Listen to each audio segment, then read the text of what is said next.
The media tells you that the US economy is thriving, job market is strong, people are getting richer and richer even though they pay higher and higher prices for food and gas. But who cares?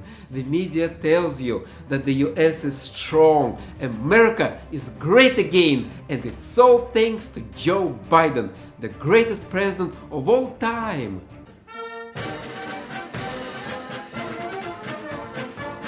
For example, Goldman Sachs puts a probability of a recession at 15%.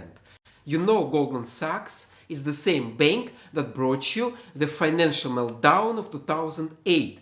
These charges stem from Goldman Sachs' central role in a massive global scheme to loot billions of dollars. So when Goldman Sachs puts a probability of a recession at 15%, it means it's unlikely and life is good. But is that true? Hi, my name is Vitaly. I am an economist. I am a boring mainstream economist. And in this channel I look at the news through an economic filter. So what can economics, the boring science of economics, say about the future of the US economy? Is it true that the worst is over or the worst is yet to come?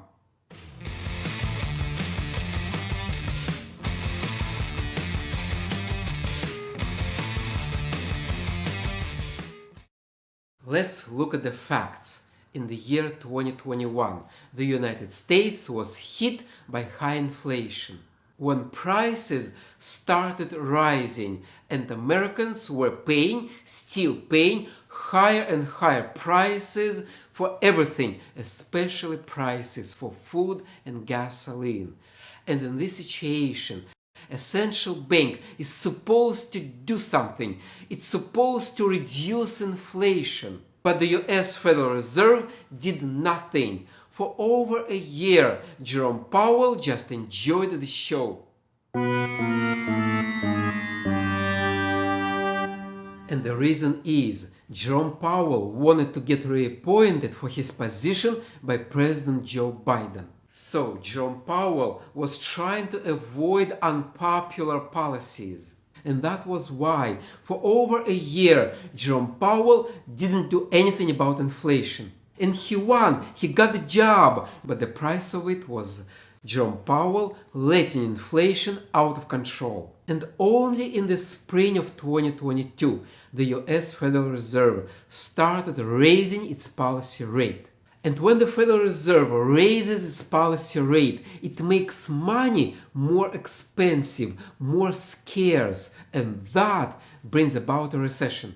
But now the year 2023 is finishing and there is no recession. And that is why the media is telling you that since a recession hasn't happened yet, it will never happen. But economics says otherwise.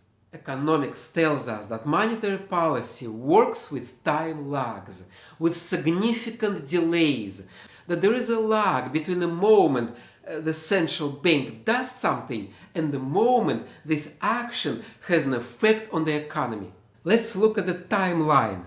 The Federal Reserve raised its policy rate for the first time in March of 2022, and they finished raising the policy rate in July of 2023.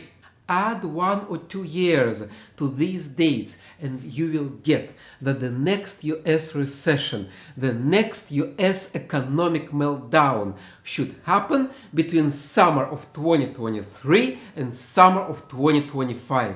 Let me say it again.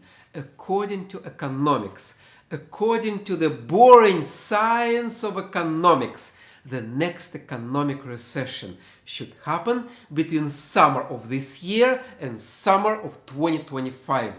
So, when the media tells you that the worst is over, when President Biden tells you that everything is wonderful, no, the worst is yet to come. The next recession is coming.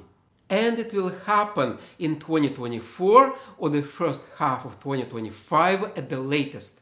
But I know what you want to say. You want to say, but does it really work? This idea of time lags of monetary policy, does it really work? Let's look at the last time the US Federal Reserve did the same. The last time they raised the policy rate. And this last time happened in 2004 and 2006, when the Federal Reserve had raised its policy rate between July of 2004 and July of 2006. And the recession, the Great Recession of 2008, the financial meltdown of 2008 happened 2 years later. So yes, the idea of time lags of monetary policy works. Economics works.